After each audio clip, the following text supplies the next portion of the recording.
This video will go through solving exponential equations without the use of logarithms. So if you're not sure what a logarithm is, there'll be a video coming that will describe all of that. But before we can talk about exponential equations, or even how to solve them, we need to talk about different forms of numbers. So if you were given the number 64, what's another way with your math background now that you could write 64 and it still have the value of 64? Well, one way that might come to mind is you could write 8 squared, because 8 squared is the same value as 64. Another thing that might come to mind is 4 cubed, because again has the same value as 64. Or even 2 to the 6th. One way that may not directly come to mind, but it has the same value as 64, is the square root of 4,096. All of these numbers have the exact same value. Therefore, they're interchangeable. So if I wanted to make 3 equivalent sentences and I wanted them all to say the exact same thing, I have 64 pencils. Well, I could change out the 64 and say I have 4 cubed pencils, which still means I have 64 pencils. I haven't changed anything about what I have. Or I could change that out and say I have 2 to the 6 pencils, which again still means I have 64 pencils. That's a whole lot of pencils, but I have 64 pencils. So I haven't changed anything about what I have. I've just changed the look of the way that I'm expressing it. And this is a key thing you need to keep in mind whenever we talk about exponential equations. Okay, so now that we've kind of had that discussion, let's get into the idea of an exponential equation. Okay, exponential equations, if you've gone through and you've seen them in your Algebra 2 class, they're really easy to pick out. Exponential equations are equations where you would see a variable up in the exponent. So an equation like this, for example. Okay, well, let's talk about some key pieces here, because in order for me to have 2 powers, and from a previous video you would have seen the discussion about powers, because collectively this is all a power, a base to an exponent. So in order for me to have 2 powers that are equal, there's 2 important things. Number 1, you must have the 2 bases equal.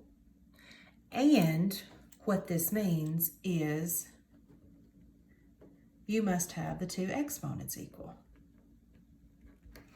Okay, so this becomes important for us because when we talk about solving exponential equations, one of the ways we can solve them is by making this first piece become a truth. Okay, if you look at the problem that I've got here, that is a truth because 5 is the same thing as 5. So I've already satisfied this first piece. Well, in order for me to solve these, if I can make the 2 bases equal, then I get to focus on the exponents. So I'm going to take this one for example. Since these 2 bases are equal, then my focus gets to go to the exponents.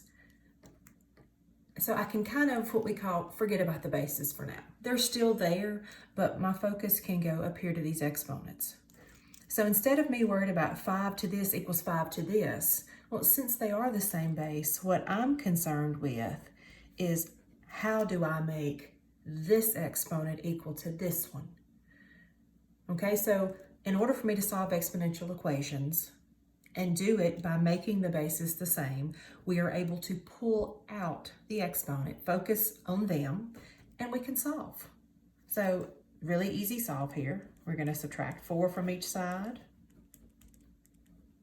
And what I come up with is, in order for this to be a true statement, x is going to have to be -2. And if you go through and you solve, you want to make sure that you're correct, well, go back and do your check. Anytime you're solving equations, anytime in math class, this check becomes really important. So let me go through, and instead of x, I'm going to put in -2. So 5 to the -2 plus 4. Well, let me simplify that. That's 5 squared Okay, so 5 squared equals 5 squared. True statement. So since this is a true statement, then I know that my solution to this has to be -2. Therefore, I've solved this equation. Okay, so again, the rest of this video is just going to be me going through working through some practice problems for you, talking about some different situations that can arise. But the entire thing is about solving exponential equations by making the bases the same. Okay, so let's start off with the first situation with our example. Well, one thing that can happen is the bases may already be the same, like the one I started with. So here, 7 to an exponent equals 7 to an exponent. Well, if the bases are the same, we automatically get to kind of forget about these bases, and we get to bring out the exponents. Again, this can only happen when the bases are the same. That's the only time I get to put my focus to the exponents. And then from here, this is just your basic algebra to solve. So I'm going to subtract the 3x. And I'm going to divide by 2. Since 2 doesn't go into 9, there is my answer. So x equals 9/2. And again, I can substitute it back into this and I can check. Okay? Over here, 4 to this exponent equals 4. Well, one of the things we talked about in the properties of exponents video is you've got to remember every base has a power. So if there's nothing there, there's an understood 1. Okay, well, since the bases are the same, my focus can be solely on the exponents, and I can finish solving. So I'm going to subtract the 1. This is a situation a lot of people kind of get a little scary of, but if I've still got a variable, you keep going. It doesn't matter that 0's over here. 0's a number. Keep going. So we're going to divide by 4. And what I come up with is, in order for this to be a truth, x has to be equal to 0. So again, when I do solution to equations and it's a single solution, I put it in my little solution brackets. Okay, so what if it's not nice and laid out for you? What if both bases aren't already the same?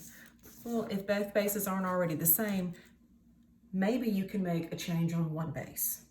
Okay, so let's look at these two. I have 3 to some exponent equals 9. Well, think back to where we started. Think back about different ways that I could write stuff that has the same value, but just changes up the look of it. So I can rewrite 9 and I can replace it with 3 squared. This still says 9.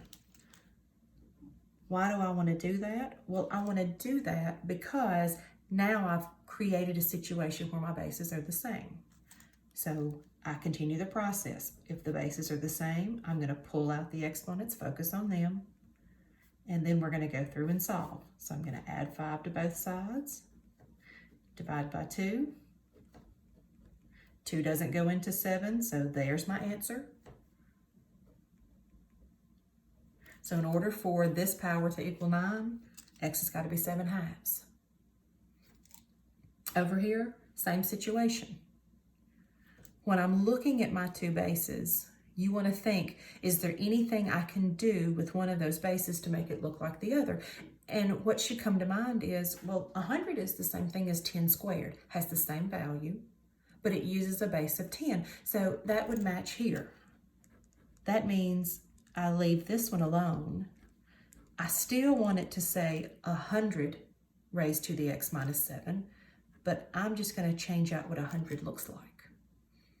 Okay, well, this is one of your properties. We've got power to a power, so let's clean this up. Okay, power to a power means we multiply the powers, and now we're in the situation where both the bases are the same, so we're able to pull the exponents out to focus on them and go through and solve. So the first thing I'm going to do is distribute, and then I'm going to subtract x, go through and add the 14. And in order for these two to be the same or to be equivalent, then x has to be 19. Okay, so easy situation where the bases are already the same, and then we elevate it up just a little bit to where maybe we have to change one of the bases. But then what if we have to change both? Okay, so when you're looking at one like this, then I can't take 4 to some exponent and get 8. Not an easy exponent I can easily think of. And I can't do 8 to some easy exponent to get a 4. So maybe there's some base that ties the two of these together. Maybe there's some way that I can express 4 that uses the same base that I can express 8 with. Okay, so instead of having as a 4, same value, I'm going to have 2 squared. Still means 4. Instead of having an 8, I want the same value. I'm going to use 2 cubed. This is still 4 to my exponent. This is still 8 to my exponent. But I now have the same bases. Okay, well, I've got a property to clean up, power to a power. So you got to remember that means multiply, keep the base, multiply the exponents. Now that the bases are the same, I'm able to bring out the exponents to focus on them. Okay, so I'm going to clean up some distributing. Make sure you distribute all the way through.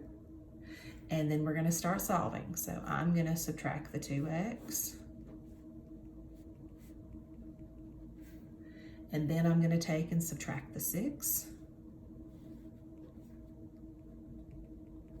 So what I come out with is, in order for these two powers to be equivalent, x has to carry a value of -8. And again, anytime you're unsure, go back in and do the check. So let me just show you. If I do the check here,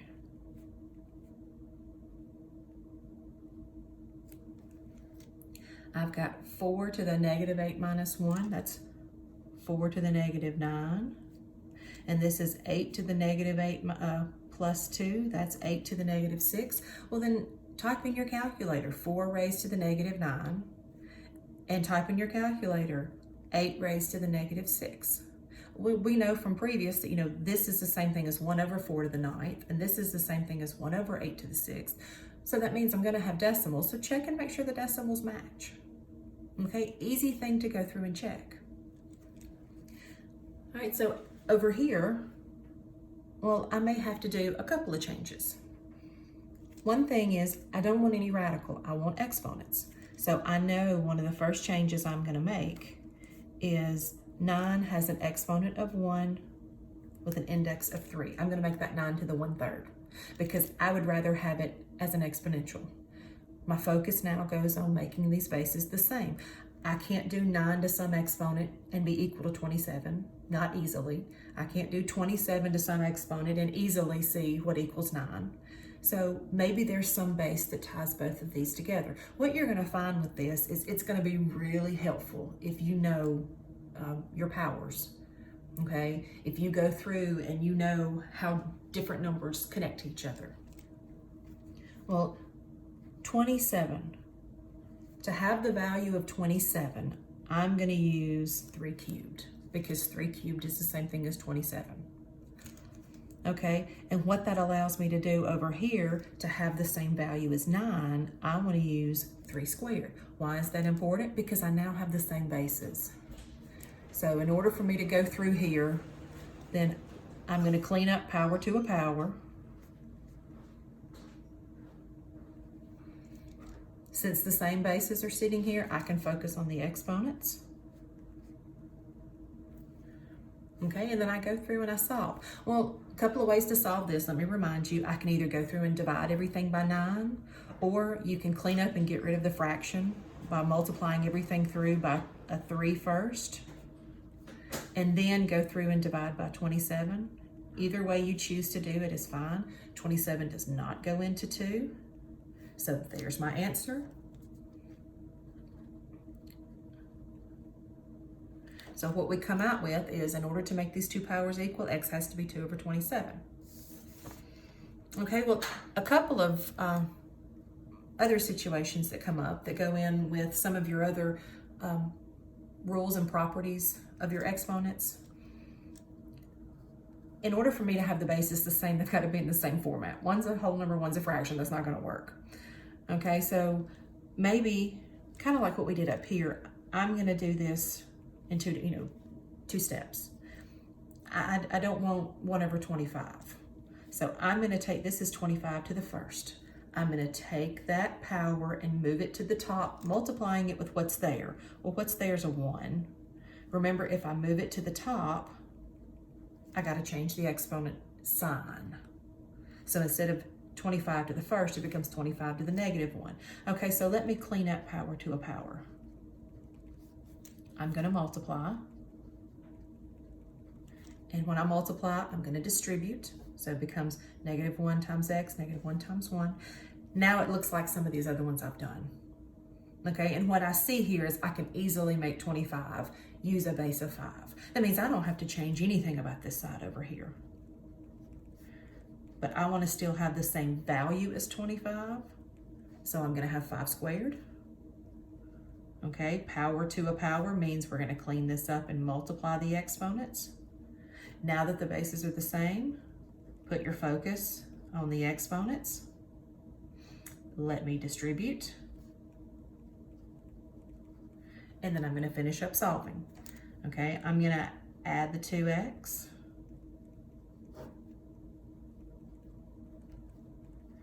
And I'm going to add the 4.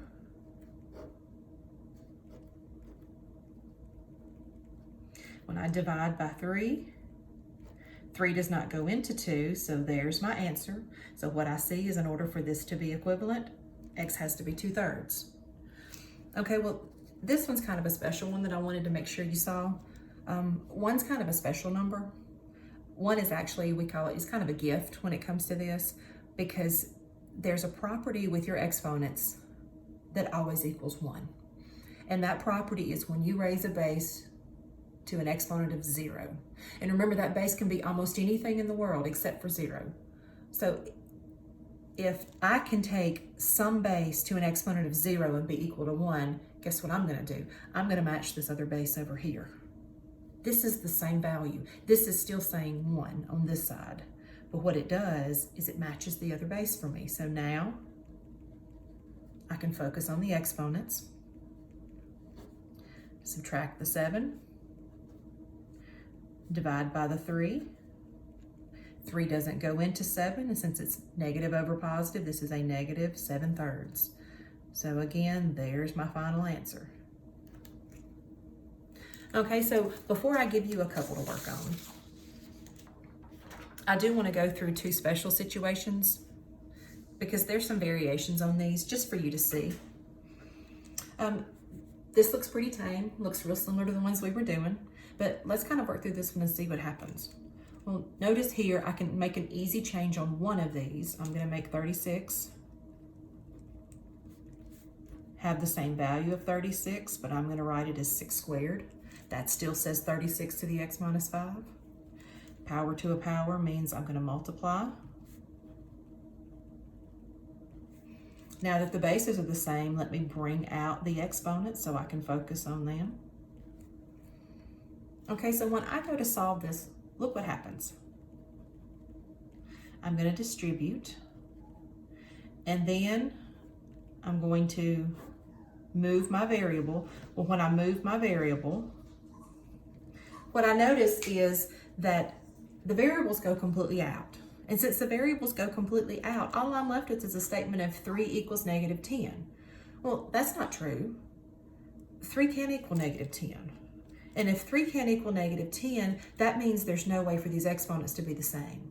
And if there's no way for these exponents to be equal, then there is no way for these powers to be equal, which means this is a no solution. No solutions we do with our empty sets. Okay, this one you can tell is a little bit different because it's got a quadratic piece up here. So one of the variations that we can have is we can have a quadratic piece. Well, notice again, this is an easy one for me to change one side on. So instead of 64, I'm going to have 8 squared. Power to a power tells me to multiply. Okay, so bases are the same. Let me set out. Well, this one's a little different. Everything else we've been doing has been linear, but no problem. You've learned how to work with quadratics since Algebra 1. So go back to what you know. Solving a quadratic, step 1, shove everything to one side. It's got to be equal to 0. So I'm going to subtract the 2x over. I'm going to put it in order. Step 2, well, this one, as you can plainly see, is an easy factor, so I'm going to factor this. What multiplies to give me 3 and subtracts to give me 2, that is 3 and 1. Since I need that 2 negative, the largest factor needs to be negative. Set each factor equal to 0. And I'm going to finish solving. So when I add the 3 over, or I subtract the 1 over, so this one, because we had quadratic up here, just has more than one solution for it. And you'll have to overlook the little squiggly. Sometimes they get a little ugly. But this one's just got more than one solution. So, I mean, there's some different variations on these. Okay, so what I want you to do is I want you to try. I want you to take a few minutes, go through these 7 problems. So what you'll need to do is just pause the video and see if you can go through and work these. Okay, so I will give you just a few minutes to go through and pause. And then when you come back, I'll show you what the answers are to these.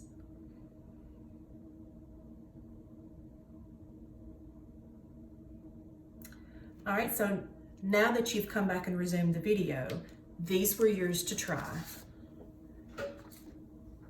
Here's the answers. So step by step, you'll see here, go through and do your check. Again, you can check anything that you go through and solve. And notice that all of my solutions, I've put in my little solutions brackets, except for the no solution, it's just the empty set symbol. Okay, so this is a video that's gone through solving exponentials when we can make the bases the same. And this is always preferred when we can do this because this is not that hard, you can see that. But what if we can't make the bases the same? Well, if we can't make the bases the same, then there's another step that's gonna have to come. Okay, and so what I need you to do is there'll be a second video, or there'll be another video with basics on logarithms, and then there'll be a video on solving exponential equations using those logarithms.